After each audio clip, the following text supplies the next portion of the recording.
I have a long history of having a problem with Bob Woodward that goes back to his days of cheerleading the strength of the executive in taking us to war in Iraq, despite the fact there was no reason to do so. The musculature of our great President George W. Bush. I can't remember what the book was that he wrote at that time, but it was, I don't know what it was, leadership or strength or he's so muscular or did you see that package? I can't remember what the title of it was.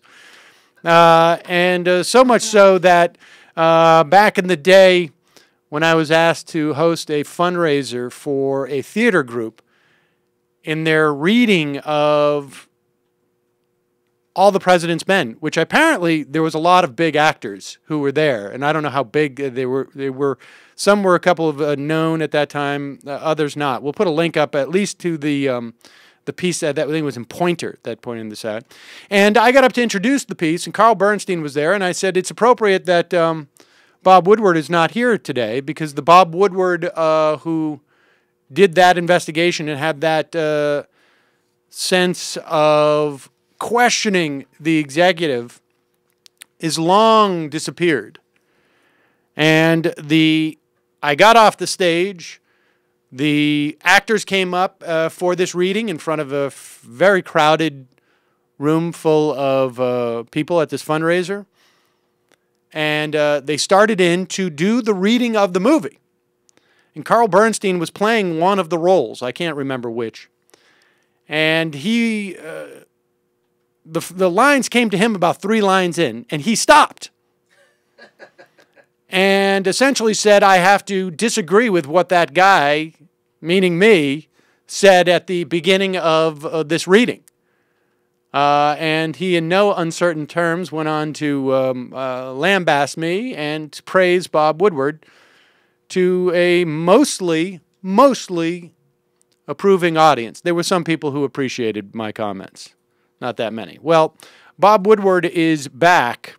And this is an appearance he made this morning on Joe Scarborough, talking about the president announcing, as a result of the sequester, which has cuts across the board, as many of you know, that a aircraft carrier will not be deployed because of these budgetary cuts.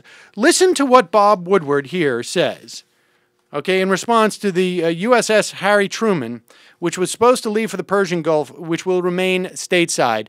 Listen to what Bob Woodward has to say here. Can you imagine Ronald Reagan sitting there and saying, oh, by the way, I can't do this because of some budget document, or George W. Bush saying, you know, I'm not going to invade Iraq because I can't get the aircraft carriers I need, or even Bill Clinton saying, you know, I'm not going to attack Saddam Hussein's intelligence headquarters as he did when Clinton was president because of some budget document. Under the Constitution, the president is commander-in-chief and employs the force, and so we now have the president going out because of this piece of paper and this agreement. I can't do what I need to do to protect the country. That's a kind of madness that I haven't seen in a long time. Let me explain to you what that madness is. It is called the Constitution of the United States, wherein Congress has the right to appropriate monies and has the responsibility, the constitutional obligation to appropriate money. The budget document or agreement that Bob Woodward talks about is also referred to as law. Not just an agreement, not just a piece of paper. It just so happens that laws are written on piece of papers. In that way, he is correct. But the notion that Bob Woodward is criticizing President Obama for not breaking the law, essentially, for being bound by what Congress has voted upon in terms of appropriations, that he is not, and then going on to cite essentially illegal acts by former presidents. I think when he's talking about Reagan, what he's referring to is probably the fact that we weren't supposed to fund the Contras but did through secret dealings with Iran. I think when he's referring to George Bush saying, I can't go to Iraq because I don't have what I need, as in terms of like an authorization from Congress to wage war. This is the fetishization of the executive power and the fact that President Obama will not override this law. It's just insane. I don't know what personal issues Bob Woodward has with the administration. I don't care. But this guy is a scourge. And I don't know how many years he's going to float on the work that he stumbled into 30, 40 years ago. Seems to me he owes Richard Nixon an apology, if that's his perspective. Because as Bob Woodward says, he was the commander-in-chief. He can do whatever he wants. If the president does it, it can't be illegal.